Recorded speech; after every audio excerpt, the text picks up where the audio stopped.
good evening. My name's Brendan and welcome back to another episode of On Point Adventures. Now, it's absolutely no secret that Dingle Dangles have taken the West Oz fishing world by storm.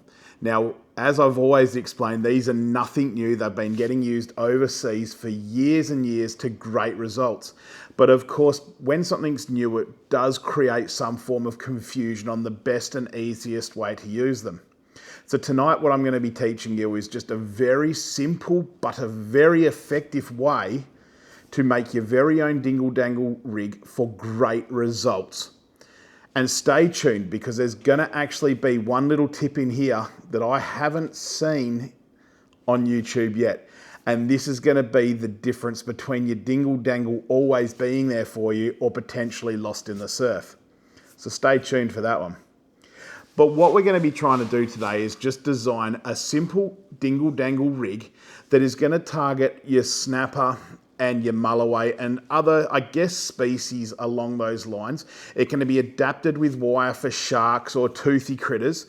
However, this one here is going to be primarily designed for those edible species or Mulloway. What you're going to need is, you're going to need your Dingle Dangle, and for this particular one, we're just using a vexed Dingle Dangle that you can buy from any of your stores. A tri-crane swivel, like that one there. 60-pound Vanish leader.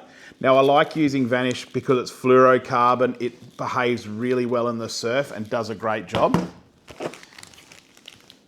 Here's a bit of a tip to the secret. Some Lumo tube. But why? I'll show you. I like to use a single pink bead, a little tiny sinker clip like this. This is a Harbour sinker clip. My favourite is definitely a 7 or an 8/0 owner circle. Now, I use owner because I've found them to not necessarily be the strongest, but certainly the sharpest. And unlike the other favourite brand at the moment, these don't go dull, so they're very, very good. Of course, your braid scissors and some single strand wire. Now, I know there's some parts in that don't seem to make sense yet, but they will. Let's get to building this rig. So I always like to start with my sinker trace. Now, when you're making this rig, because we're going to be using a casting sinker clip, the sinker line always needs to be longer, that's right, longer than the hook line. So essentially, I usually stretch the wings out. And I guess you'd call it 1.5 meters. For what it's worth, let's call it 1.5. It's not critical that it's exactly that, but that's roughly what I work with. So I'm going to get my sinker clip, and that's going to be the first bit I tie on. Okay, now for this knot here, that's it. Any knot will do. This doesn't need to be anything super secret. I always tie the faithful uni knot. I like lubing it up because it doesn't burn the line. And even on the sinker line, guys, it's just a very good practice to get into. Pull that nice and tight. Then what we're going to do is we're going to get our tri-crane swivel, and we've got 3 parts of the swivel here. We've got this piece here that hangs off to the side, and then of course your main swivel. We're going to be tying off to the bottom of this tri-crane there, okay? So the bottom, because this side piece here is going to be for your hooks.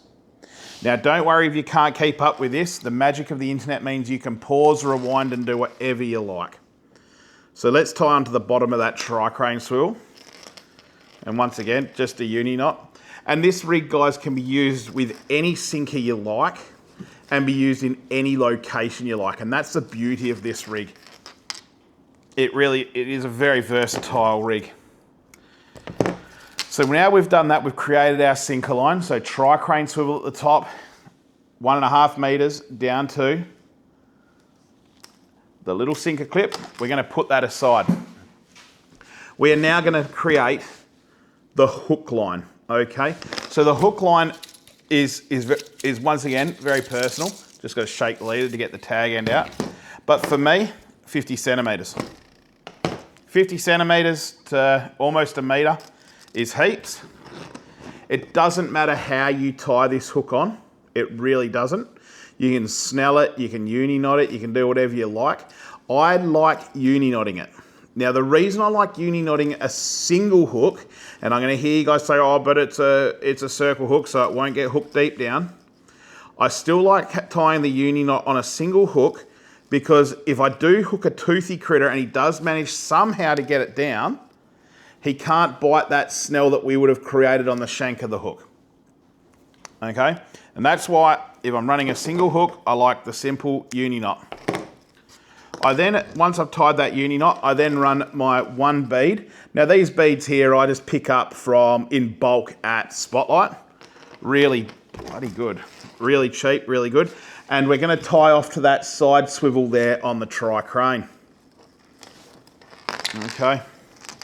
So I'll quickly tie that off. Now I haven't come up with that little secret point that I was telling you about, but I'm about to, I promise. We'll pull that tight there. Okay. Now Dingle Dangles, this is the Dingle Dangle we're going to be used. As I said, it's the vexed Dingle Dangle. Dingle Dangles, there's a lot of myths around them about what they're actually used for, but we can explain that all in another video. But essentially for this particular rig, they're designed to build your bait on. But also, as you can see, this vexed one being made of foam is designed for buoyancy, to keep it up out of the way and hopefully keep it out of the way of stingrays. Now, as you can see on one end of that vexed Dingle Dangle, we have got a Dacron loop.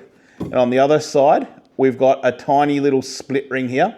Now, the split ring is designed to go onto that sinker clip, which I'll show you at the end of the video, where this Dacron loop is designed to go on the hook. A lot of people here will just thread the hook on like this, okay? And there we go, that's your Dingle Dangle. No. Don't do that, because what happens is when this is playing around in the surf and it's doing this and it's doing that, as you can see, it just slides back off, and that's how you can lose your Dingle Dangle in the surf. So here's that special trick I was telling you about. All we need to do is get the tiniest bit of luminescent tube. So let's quickly pull that out. Okay, so Lumo tube, cut off no more than 1 centimetre. Tiny little piece there. What we're then going to do is, okay, we are going to get a bit of single strand wire, which we're going to double over. Once I untangle it, we're going to spread the legs of the double, like that, okay. And then what we're going to do is we're going to thread one of the legs through the Dingle Dangle and run the Dingle Dangle the whole way to the head of the loop of the wire, okay. So just like that. What we're then going to do is we're going to get our little tiny bit of luminescent tube. We're going to put it onto our double bit of wire like that. And we're just going to push him all the way to the top so he loops over the top of this Dacron loop, because that's what we want it to do. Now, if you don't have single strand wire, I will just show you this as well quickly. We don't have to get rid of that single strand. And you can actually push this loop, if you're really gentle, into that green tube. So as you can see now, that loop is now in the green tube. But why have we done that? Because when we now thread our hook through the loop of that Dacron, okay, we're going to go through the green tube at the same time. Okay, so straight through like that. So that's now how our Dingle Dangle looks. Why have we done that? As you can see now, we've gone through the green tube, which means when that goes back there, the barb of the hook hooks into that green tube and prevents that from falling off. That Dingle Dangle is now never ever falling off. Now you can use green tube, you can use even heat shrink I've seen used a few times. It doesn't matter. Whatever you feel most comfortable with, but that little hook stopper there is bloody paramount, because it stops you losing these in the surf. Now that we've done that, we've essentially completed our whole rig. This bait here is, this Dingle Dangle here is perfect for building such baits as squid baits, building pilchard baits, so you just build your fillets on. Or if you want to go back through our videos, we've actually done quite a few videos on actually building a Dingle Dangle bait. Because remember, these aren't just a cast aid, these are actually to build a bait off. Okay. Now, what I'm going to do is I'm going to quickly show you exactly how to rig this. So what we do, you've got that straight there, and as you can see, our hook line is a lot shorter than our sinker line. And the reason we do that is this. When the line is straight up from your rod, which it's not at the moment, so we're just going to have to pretend, we've got our sinker dangling down. We hook the sinker onto that split ring, like so, okay?